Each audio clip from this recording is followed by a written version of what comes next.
ladies. Welcome to another episode of the Wealthy Woman podcast. I am your host, Rebecca Barr, and I'm super excited to be back. For recording another podcast episode. It's been a minute. For anybody that follows me on socials or that is part of my email list, you'll know that I've actually been really poorly for a long period of time, and it's obviously put the brakes on all of my creativity and all of my creative outlets like my podcast. So it's super exciting to be back today and also talking about a topic that I think needs to be spoken about a lot more with women, and that is around money and relationships, right? It's like the taboo and the elephant in the room. First of all, I just want to let you know, for any of my regular listeners, that I'm also pregnant and on baby number 6, which is super exciting for me, really unexpected, but I always believe that the universe has a plan that's greater than ours. I definitely thought that chapter of my life was over, i.e. baby making, but here we are. So I just wanted to kind of officially announce that to my beautiful podcast listeners. Super excited. And obviously, I'll keep you updated as part of my inner circle on the progress and everything else. So let's get back to today's episode. So for me, money and relationships, how you do one thing in life is how you do everything. And the reality is, even if you are doing the work over here, if you have a partner who is not, there is going to be a conflict at some point when it comes to your relationship, because money is everything. It's the fuel that will enable you as a couple to go out and live your best lives. And a lot of the time when people aren't having conversations about money, they're also not having conversations about other things, i.e. their needs, their goals, their wants, their desires, because they are, going with they either haven't thought about it or they are going with the flow and what their partner wants. And as women, we notoriously are likely to do that. So many, friends and family and women at work that I've kind of, networked with and connected with over the years, it's like, once they are in a relationship, their whole identity goes. Like, they're no longer as motivated as they used to be. They just go with whatever their partner wants. They'll relocate. They'll, give up on the dreams. And obviously part of that, can be having children and feeling that you need to choose and you need to sit your time out and you need to sacrifice a little bit when you have kids. Obviously, hopefully I can be inspiration that you don't need to do that. I've successfully navigated a 10-year entrepreneurial career whilst having children. I've had 3 children, or 2 and then pregnant now, whilst being an entrepreneur, and I haven't had to diminish my goals. I haven't had to sit it out. There's definitely been seasons of more reflection in my business because I've been poorly and because the baby's been really small and travel has been a bit tricky. But by and large, having kids hasn't stopped me. If anything, my kids are the reason why I want to be successful rather than the excuse as to why I can't.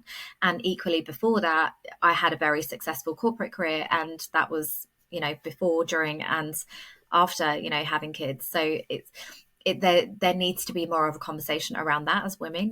We don't have to choose, and you wanting to still maintain an element of creativity and passion and motivation and potential that sits outside of children, and that hat that you wear as a mother, like, that's okay. We need to normalize that that's okay. No one's losing out. No one's, missing out in any way. Like, my kids, if anything, we have an incredible relationship. And I think a lot of that is because, I am busy. So therefore my time with them is so focused and so present and so, so kind of enriching, that they don't feel like they're missing out if I'm on a call or if I'm working or if I've got my laptop, because I'm still there on every school run. And a lot of that, again, comes around to designing your business around you and not the other way around. But you definitely don't need to choose. But I'm kind of going off a little bit off topic with that. But that's definitely something that I've seen when working with clients who are women in business that have these big dreams and goals. There's that element of guilt because equally their partner's happy to feed into that. They very firmly keep them in the, well, you're at home with the kids, I'm off working. If they even have a partner, though, that's the thing. Not everybody does. Not everybody's blessed to have a really great partner that is like fully on board with their goals. Sometimes they're actually like So you're going to clean the house, right? So the kids are going to be looked after, right? Like, so you're not going to interfere in our evening viewing schedule by being annoying and working on your business, right? And, men can be selfish in that way and partners can be selfish in that way. So I've seen this a lot with women who are essentially sacrificing their potential and their goals and their dreams because either, their partner is not necessarily supporting them, or they have a whole level of guilt that comes with like being a mother where they feel like they can't have both. They're severely limiting their potential to make money in their business because they're just focusing on like pocket money businesses that's just going to give them a little bit of disposable cash for themselves, or side hustles that mean that they don't really have to take any time away from their everyday life. And, that's great. If that is truly what you want, there is no judgment here. Like, we don't all have to be boss babes, like taking over the world, like wanting 6, 7 figure business empires. Actually, it's like, do you, boo? If that isn't what drives you and it's more just, I want to be of service, I want to have a little bit of money, that's absolutely fine too. But even with that little bit of money, what are you doing with it? And that's the thing that I see most, that is the biggest shame, because women aren't being astute, they're not educating themselves, they're not taking risks, they're not investing in their future, they're not claiming their financial worth, they are self-sabotaging at every turn their opportunity for financial independence and empowerment. Because here's the thing, when you truly are a financially empowered woman, when you make your own money and you don't need to apologize or ask anybody else for anything else, that is where you are truly empowered as a woman. When it is on your terms, you're working with the clients that you want to work with, you're making the money that fits in alignment with your personal goals and values, not what everybody else is telling you should or shouldn't be making. And you are able to, invest where you want to invest and grow a team and do your damn thing your own way. That is where you are truly an empowered woman. If you are still having to ask your partner for permission or reduce the hours that you can work because of all these expectations from everybody else on you as a woman, as a wife, as a mother, then you aren't really an empowered woman. You are still very much that subservient version of you who is at the mercy of everybody else in the universe.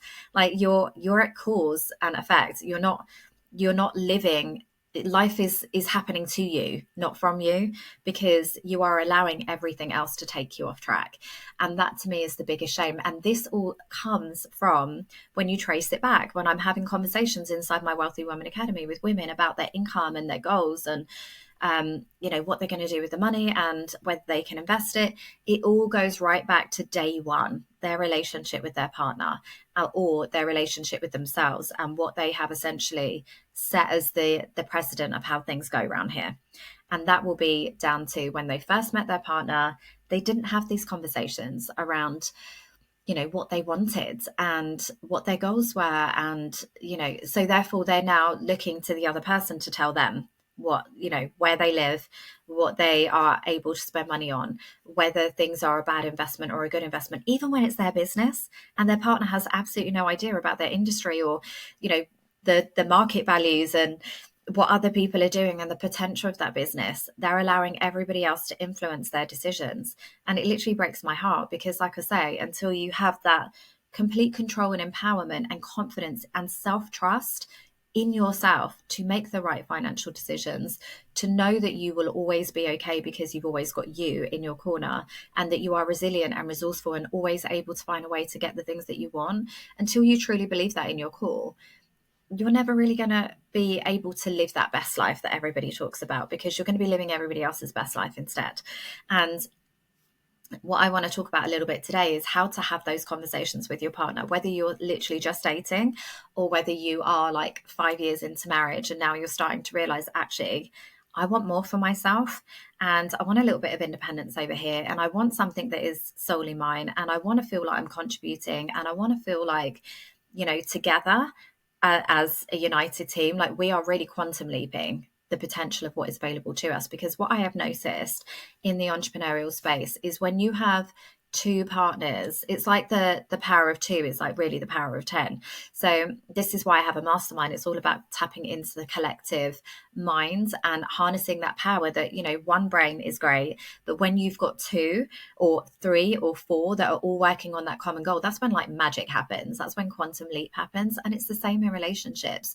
If you are pulling in one direction and trying to be that change and trying to, you know, get ahead and get out of the matrix and trying to create a better family life for you and your kids, or even just for yourself, but you've got a partner that is very much still stuck in the matrix, working 9 to 5, trying to keep you in that fear and lack mindset, like you're always going to be like, it's like having one hand tied behind your back. You're never really going to be able to get to where you want to go.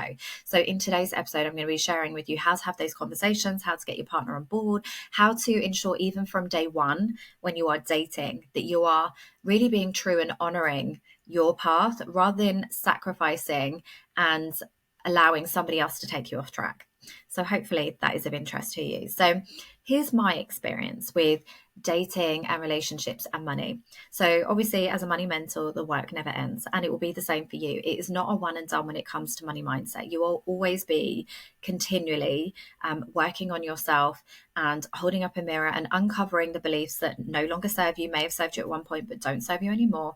And that is a continual process of self-reflection. So as part of my journey, I've realized that my particular brand of self-sabotage was meeting men that weren't necessarily emotionally available, because how you do one thing in life is how you do everything, and were, you know, needed saving in some way, you know, projects, people that were broken, or I could identify opportunities to help them.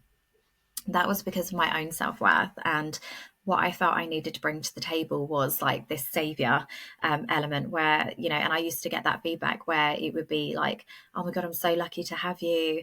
Like you're way above like my station, like punching above my weight type thing, because you're so accomplished, you're so motivated, you're so this, you're so that. So therefore I would kind of take them on that journey, you know, put my heart and soul into up leveling all aspects of their life, you know, and this has just been common throughout. And either there would be resistance because they just wouldn't want it, and they're like, I don't want a mum, I don't want somebody who's going to try and change my life, or they would absolutely like, let's go, you can do all the work, do all the things, you can heal me, save me, and pour all your time and energy into me. But then at some point I would then turn around years down the line and be like, I'm really like dragging a dead horse right now. Like if we were both on the same page, if we were both as motivated, if we were both like pulling in the same direction, we could like double the results that we could create. But the reality is that that was never going to be that person. Like, and I knew that from the beginning. And it was like, what part of me was attracted to the person that wasn't motivated, that wasn't inspirational or inspiring? It was the parts of me that felt like I was only worthy of somebody that would be kind of in awe of me. You know, it was, and it wasn't fair to them and it wasn't fair to me. And I remember on a first date actually with a guy that I literally went through all of his finances because I can't help myself. I've always been a mentor, a coach, a healer, somebody who's wanted to make things better. It's in my human design to improve things for others. And, you know, within that time frame, we'd sorted out all of his direct debits. He had all of these bills that he was paying and he didn't realize, and paying for old TVs and things on finance that he didn't even have anymore. And I saved him like hundreds of pounds. And obviously from there, it was like, wow, I'm onto a good thing. This girl is going to sort me out. Like she's going places. I want to be part of that journey. And like I say, it meant then that, you know, when it came to nice holidays and things that I wanted to do, I'd have to be the one that would have to pay the majority of that. Otherwise it wouldn't happen. You know, I would be the one that would be trying to really pour into them and nurture them so they could get their next level position and feel worthy of it and put themselves out there. And it was easier for me to do that. You know, I was hiding. You always get something out of these situations. Like it's the secondary gain, and you got to understand that. So right at the very beginning, I was not having empowering, uplifting, meeting of two minds conversations. I was lowballing myself because I didn't feel worthy to speak to and to go after the guys that were already more established in their careers and could perhaps meet me with where I was at and where I was going. Instead, I was like going for the next level down. But even then, when, you know, here's the thing though, things can evolve, you can change as a woman. And I know that equally what I find a lot with my communities is that the women have they were a version of themselves at one point that really made sense for that relationship. They were maybe they were in corporate before, maybe they were just kind of, ticking along, doing something for themselves, but never really like nothing trailblazing, not taking over the world, not making a huge impact. They were just kind of going through the motions. But then at some point, some part of them knew that that's not me anymore. There was some part of them that knew that they were ready for more and that they were capable of more. And that's a really beautiful thing when a woman wakes up and says, actually, I'm starting to realize for my own self that there is more out there for me, and I don't need to be in the matrix anymore. I don't need to settle for what I have been and my corporate salary and be restricted. There's all these people, and I'm so grateful for social media in that, because sometimes we need, as a woman, the evidence that things are available to us too. Like, hopefully for me, having 6 kids is evidence for somebody out there that has a big family or is a single parent or is a mum, that actually you can have it all. You can have an incredibly fulfilling career that makes you an incredible income. There is no way that I could make what I make now in a corporate setting without owning the company, and that's the reality. And I would be at that job like 24/7. The reality is I don't work that much, and what I do work is very much intentionally. It's the stuff that really fills me up with the joy. It's the 5% that is going to move the needle in my business, so it's very fulfilling and satisfying to me. And that's what's available to you too. I'm not special.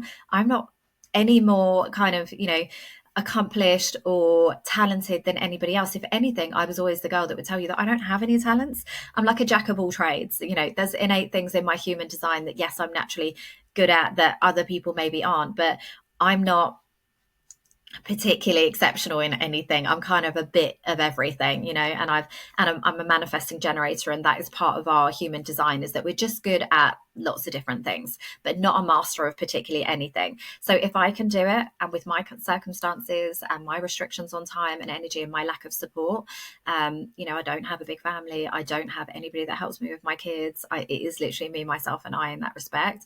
Then you can absolutely do it too. And that's the beauty of social media, is that it can start to plant the seed of what is available for you out there and give you that evidence that there are other people out there that are probably far less talented, far less motivated, far less disciplined, far less, connected with the work that you do, that are out there doing it anyway. So why can't you do it too? So then when you are a woman who starts to wake up to that and realize, like, actually, this, there could be another way out there for me, then sometimes that doesn't sit well with your partner and your family and the people that recognize the version of you as you are, that don't necessarily want you to change, that aren't necessarily on the same growth path as you, a journey as well.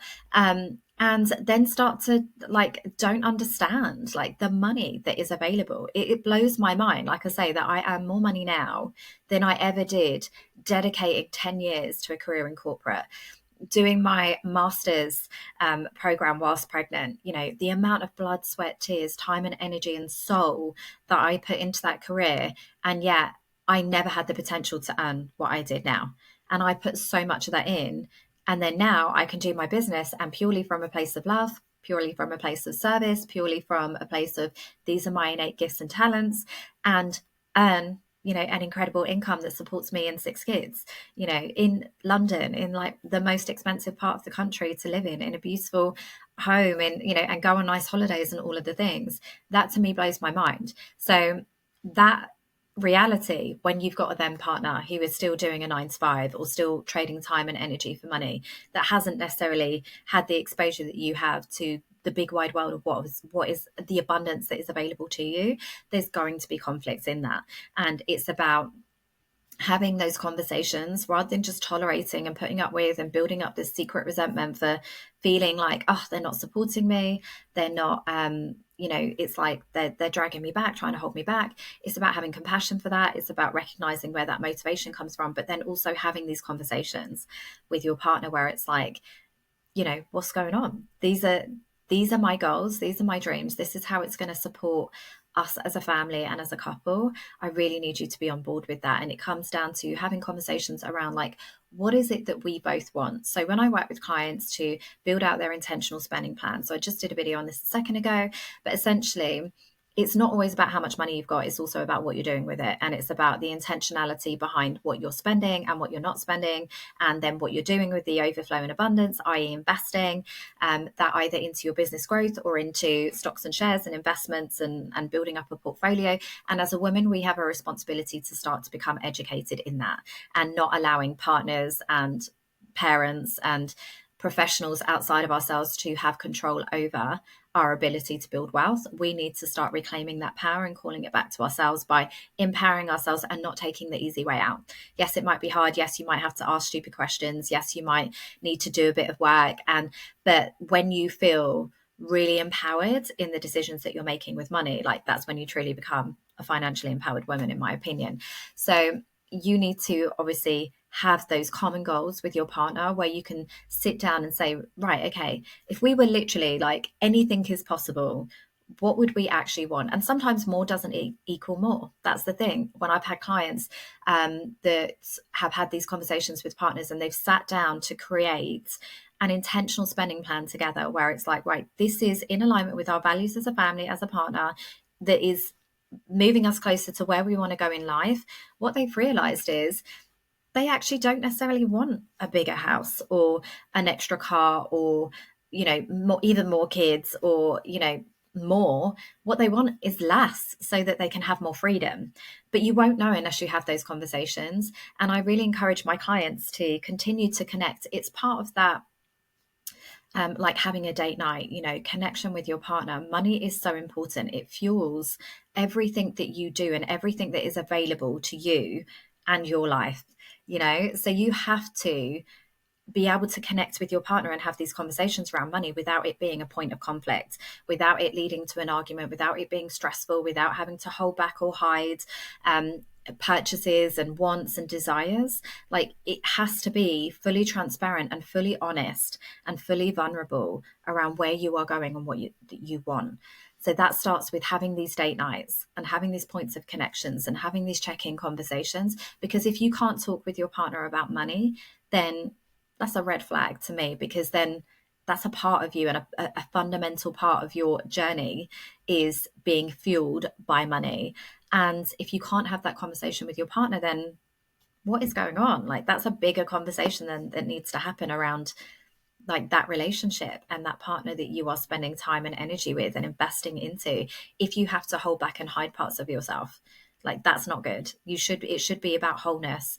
And any partner that you're with should really add something to your life, bring something to the table, spiritually, emotionally, physically, mentally. And if they aren't, then girl, you deserve more. And that's part of the process of being the journey of becoming the wealthy woman. It is about recognizing where you are compromising and sacrificing yourself in parts of your life. It's not just about having a shed ton of money. It's about up-leveling your personal boundaries.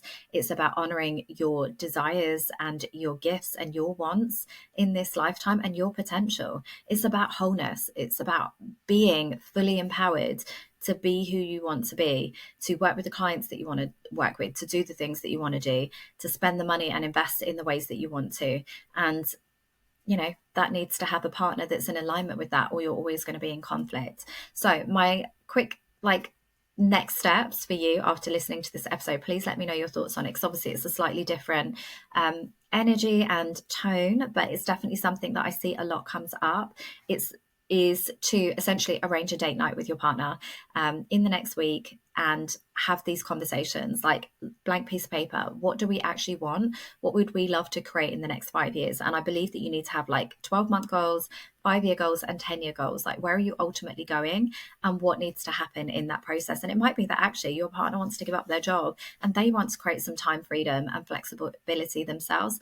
And I've had that a lot, where we've ended up like retiring and rescuing partners who were otherwise like dragging their heels on the journey. It's because they wanted it too, but they had such a sense of responsibility for what they brought to the table that they felt like they couldn't do that, because they're the one that has this stable job, they're the one that pays the bills, and they're the one that is like the provider for the family. And actually, by having these conversations, it can be really liberating. You could uncover secret wants and desires of your partner too. So commit to that as a monthly date night. It's like that CEO day for your business, but also for your relationship, because you need wholeness in your life and you need synergy with the person that you're spending this time and energy with.